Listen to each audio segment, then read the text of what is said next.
So let's go, ito ang day 1 ng ating work immersion. So sa una nga, orientation muna. Kasama ko pala dyan yung mga ibang strand at ibang section. Boom! So na tayo ngayon sa Sangguniang Bayan. Kasama ko pala dito yung mga klase ko. Si Ahanin, tas si Jenna. At syempre, si Ate Roxanne. Hi! Sobrang lamig nga pala dito. Kasing lamig ng mga reply niya. Joke lang po. At ito nga, binigay ng task namin kung saan mag-review kami kung paano gumawa ng ordinance at resolution.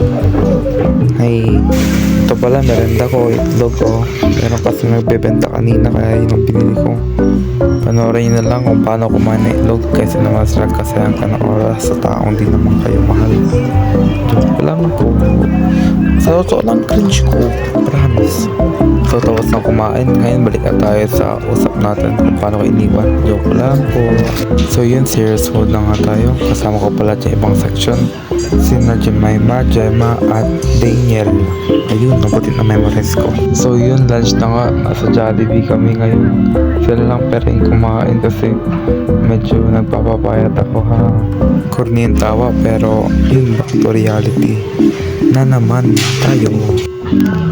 Medyo mas serious ang mga kasama natin ngayon. Dedicated silang matuto eh. Or nagkapanggap lang, hindi ko alam. Day 2. Ang pogi ko talaga. Grabe. Yun, back to resolution at ordinance na naman tayo. Pero ngayon, ang gagawin natin ay gagawa tayo ng resolution. Yun, araw-araw sipag lang, sipag lang, sipag lang, sipag lang mo sila. Sa'yo umaadlang, araw-araw sipag lang, sipag lang, sipag lang, yeah. So yun, lunch break na. Okay, bilis. Kasama ko pala dyan mga kaklase ko dahil sila kakain. Of course, hindi ako kakain, di ba? Kaya na nga sila kumakain. So, hapon na nga. Kaya ito, tinapos ko ng assignment ko na ordinance versus resolution. Kapan pa dapat yan eh. Bye! Op, bulaga.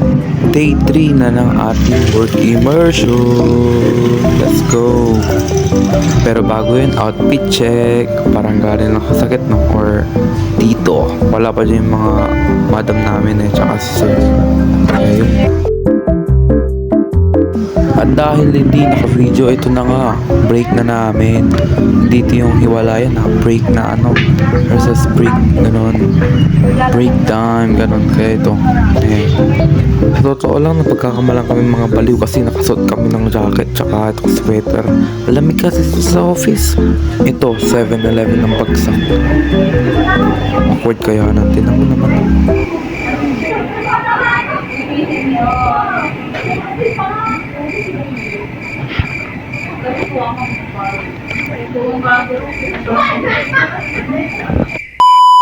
Ayun, balik ng office and yun, may baldaguran nga dito. Partagulan. Ah?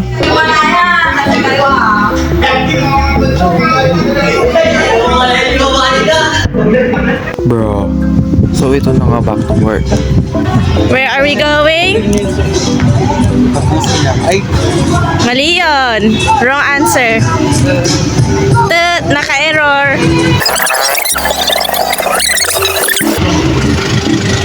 Where are we going?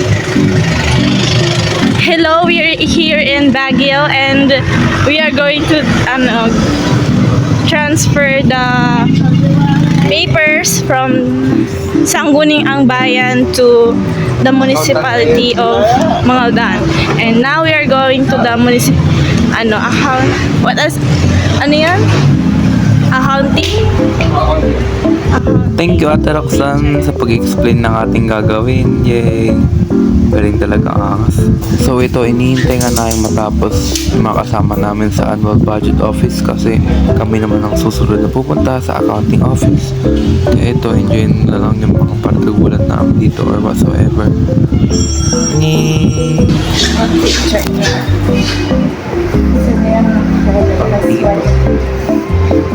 Nakabanta na. So, ito kami. Tapos may name tag pa ko.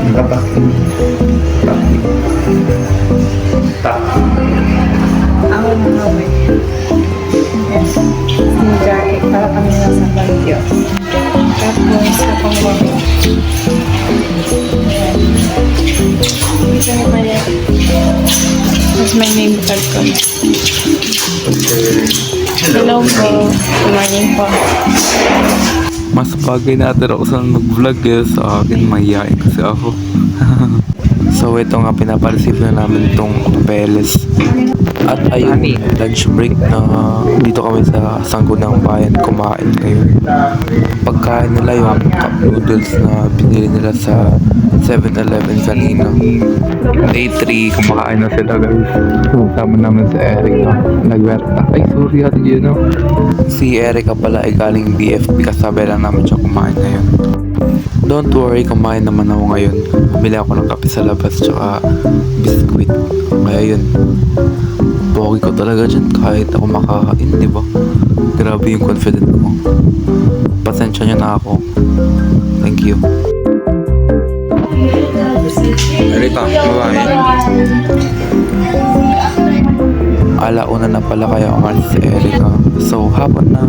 Gumagawa pala ako dito ng pagkakaintindi ko sa ordinance na binigay ni Sir kanina. Ako lang yung gumagawa dyan kasi tapos na nila at taluksan yung sa kanila. Kanina pa nga eh.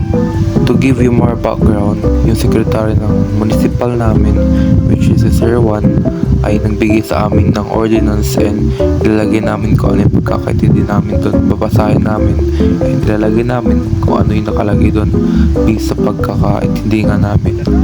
Yun. Ayan. 1, 2, 3, go! Araw-araw sipag lang, sipag lang. At lastly, nag-ayos ng invitation. D4 ng ating work immersion. Dumaan pa pala akong bayan dahil nakalimutan magdala ng pamunas. Kaya ito, bibili ako. So ito nga, tig 35 pesos siya at ngayon papunta na ako sa Sangguniang. Nakikita ninyo, 6 minutes na lang malilate na ako. So ito nga, dito na tayo sa Sangguniang bayan ng Mangaldan. Kaya ako nagdala ng pamunas dahil magpupunas ako ng mga table ng mga counselor. Siyempre, para sa pamunas, diba? E di pamunas ng gamit, unas, diba? Basta yun. Naiwan nga kami ni Jenna dito sa taas dahil dito kami na-sign ni Ma'am Lara, ang board secretary ng Mangaldan, dahil ngayon lang namin siya na-meet. Siya rin pala ang mag-handle sa amin. Inorient rin pala ulit kami kanina at pinakilala sa mga ibang staff, lalo na sa mga staff na sa ibaba. At ang una namin task ay magkugupit. Pagkatapos ay pumunta kami munisipyo dahil may papareceive kami sa accounting at sa HRMO. Pagkabalik namin sa itaas ay nagula kami na kasama na namin si Roxanne sa itaas. Kung kaya si Ani na lang ang naiwan sa baba na kaklase namin. Kawawa naman siya. Ang ginagawa pala namin ay inaayos ang mga ordinances at resolution sa tamang pagkakaayos. By date pala siya dahil mga ito ay ibubukbayin na. Ito pala ay mga resolutions at ordinances na ginawa noong 2024. Sobrang dahil pala yan kaya naabutan na kami ng lunch sa paggawanan. Di bali parang 2 libro kasi ang gagawin na yan kaya medyo marami talaga.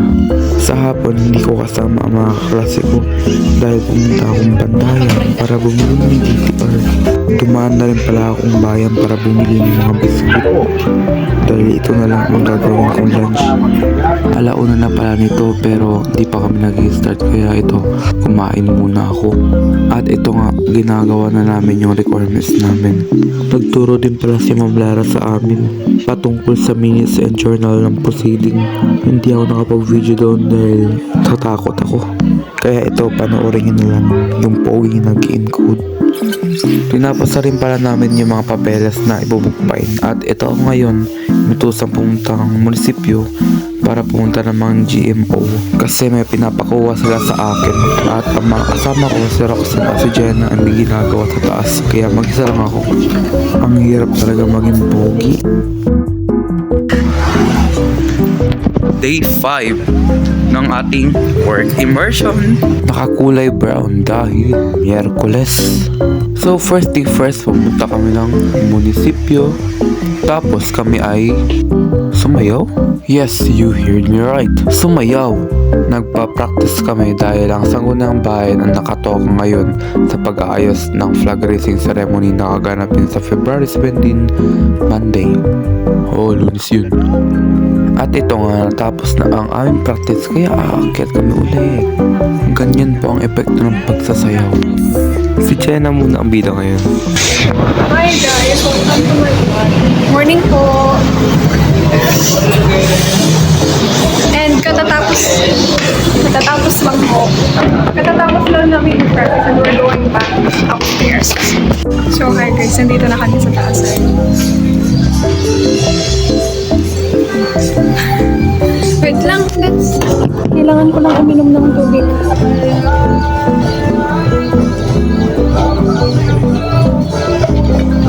So habang nag-video siya ay may pinagawa sa amin si Ma'am Jack.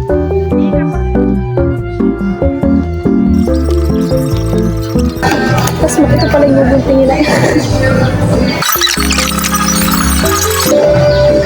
Makakatakot na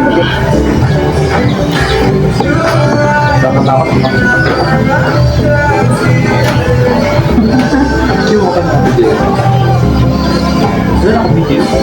Oo, boss.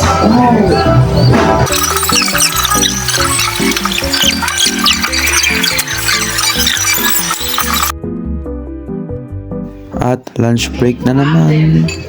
Huwag kayo mag-alala, kumain naman daw ngayong araw. Kasama ulit namin si Erica from BFP. Sa Sangguniang Bayan ulit kami kumain pero bumili na lang sana ng ulam na sa labas. At of course, habang Hi guys, pupunta kami mayor's office. Kaya nga nang sabi ko, maglalakad kami ng papeles sa mayor's office. Kasama ko dyan si Jenna at si Roxanne. Video yan. Punta na kami ngayon sa mayor's office para magpapirma ng Kapit-tapit. Huh? Ibibigay lang ito, Bets. Ay, bibili pa lang.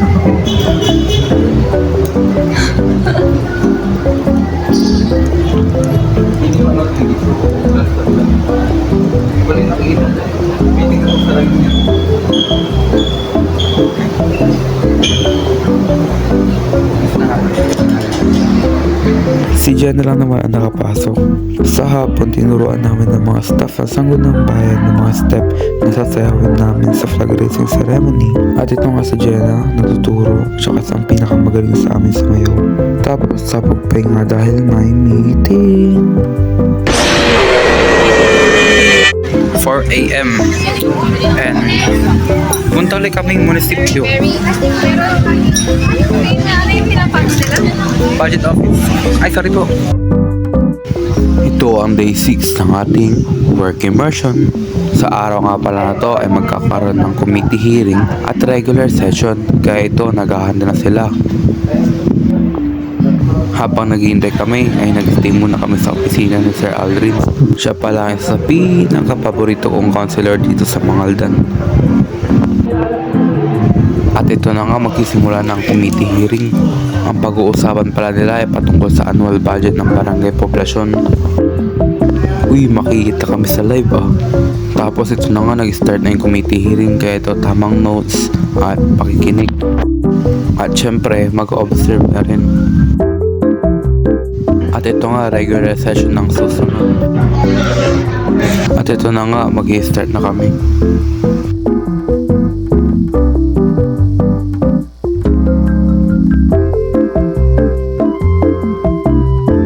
Ayun no, spotted si Vice Mayor.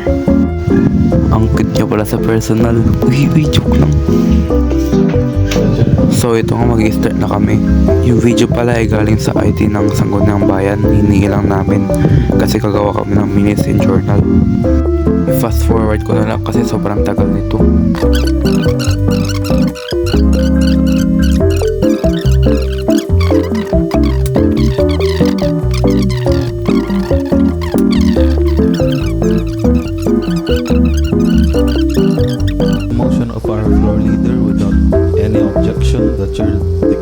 This record session adjourned. So yun, natapos na, kaya nakipag-picture na lang kami after. At ito na nga, magka-time out na dahil lunch break na. Say hello pala sa mga Yums 3. Hello! Tumpak, nag-post pa. Hi guys. Meet well po.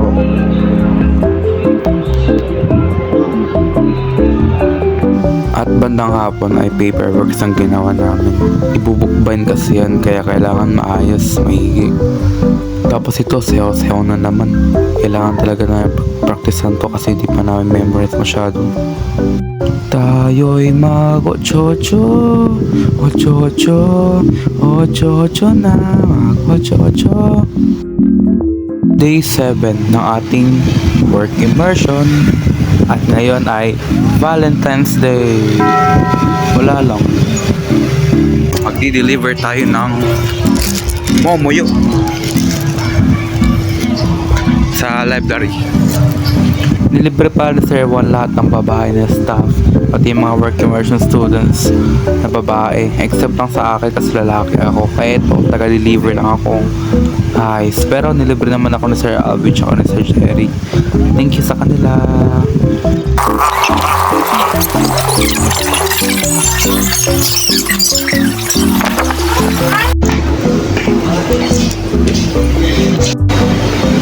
Wala naman kayong masyadong ginawa, kaya ito. Lunch break. Dito tayo ngayon kay sa office si Sir Aldrin. Hindi kumain yung mga kasama ko. At sa batang hapon na nag-practice lang kami. Say hello nga pala kay Annie. Ito, pasilipin ko kayo sa aming practice. Baka maka-operate ako. Medyo na-perfect na nga namin. Medyo natawa lang ako kasi ako lang mag-isang lalaki.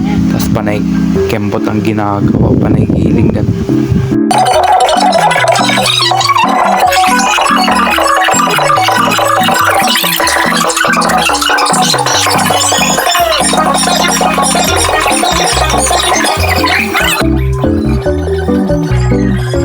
Iyon lang naman ang ginawa namin. Maaga rin ng out namin today dahil naglabas ng executive order ang aming mayor na maaga uuwi ang mga government officials para mag-celebrate ng Valentine's. Ito ang day 8 ng ating immersion. Lunes pa lang ngayon kaya magkakaroon kami ng flag raising ceremony. Kaya ito, umaga ay nag-practice kami. At pagdating nga ng mga 8 AM ay nag-start na kami. At ayan para sa ate Patricia, ang MC for today's ganap. Nagbigay rin ng message si Sir Juan at ang aming mayor through digital. Say hello para sa mga kaklase ko nga sa sports. At eto na nga, sumayaw na kami. Medyo magulo yung nag-video dyan eh. Tsaka sabi ko yung video, pero ginawa na ng time-lapse. Kaya ito, panoorin nyo na lang.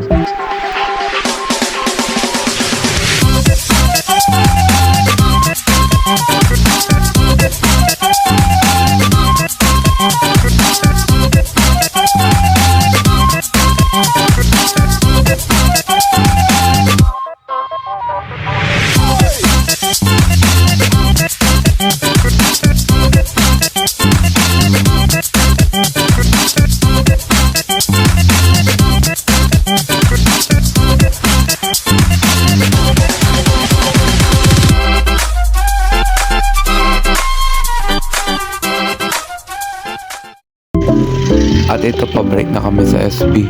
Ang pogi ko no. At ito, nililipa ko na yung mga transcribe ko sa notes ko. Wala pala akong sariling laptop kaya ito, nagamit ko rin yung keyboard at mouse ko.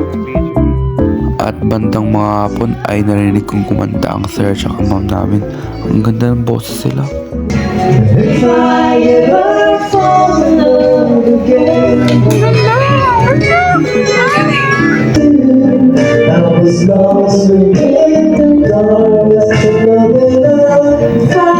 At pangula ay pinapunta akong munisipyo.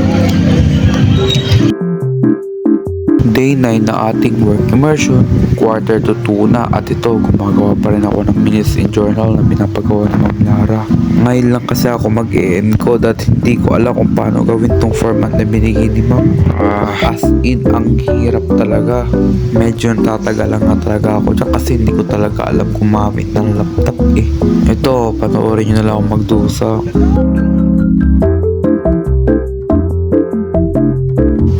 Okay, sasangguna na tayo ngayon. Since may hearing mamaya, kailangan namin ayusin ng mga folder ng mga counselor at ayusin ng session hall.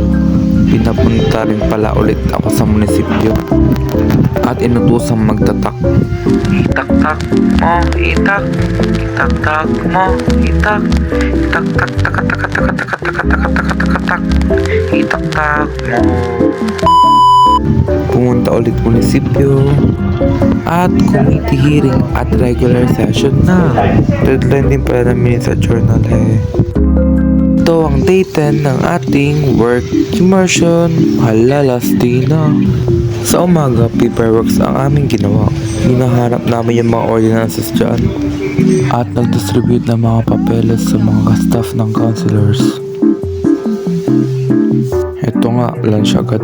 Kasama namin this time si Millie na kumain at yung mga BFP. Hindi lang sila nasama sa video. At hapon ay pinapunta ulit kami ng munisipyo. Medyo marami-rami nga kami pupunta ang office ngayon. Pupunta ulit munisipyo pero mag-isa ko lang. Sa mayor's office lang pupunta natin.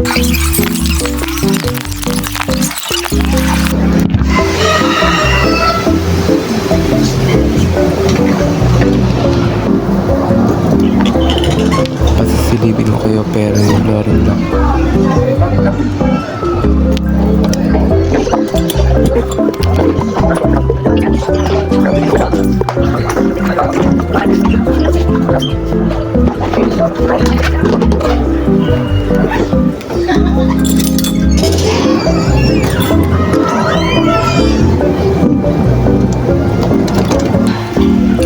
At bandang hapon na nagbigay kami ng regalo kay Ma'am Lara. Happy birthday to you. November 22. Siguro mo kumain ako ng Ma'am, mag-unboxing muna kayo sa unboxing. Ayun. Delivery. Ayan na.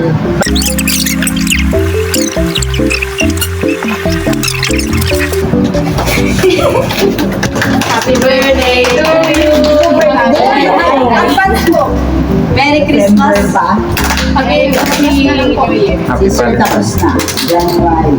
Happy fiesta po. January 5 ba siya? Oh, sabi ko sa iyo, yun. Kung gamitin niyo na paugas sa bago yung masasama. Meron pa. Kung wala daw po, tawagan niyo na lang daw po. Actually, marami na akong mugs. Pero gusto ko i-display dyan. O, maganda. Ito, Lucky Stila. Thank you. Last Stila. May salawit pa kayo. May salawit sino yun? Ganda naman. Kung pwede si Genie. Ay! Maganda, syempre, iba dun sa ibang mugs din. Unique. May salawit po. Uy, pag ano, kailangan niya ng salawit. Pakabait kayong lahat. Magagaling naman kayo. Mas magagaling pa yung mga salasin to, ma'am. Itapon mo nga ito, syempre. Ay! Pinaplat ko ito maingay. Ito pa, pinapala. At nakausap namin sa panghuling beses si Sir Juan. Sa ermita, gabi-gabi sa disco, at nagpapabong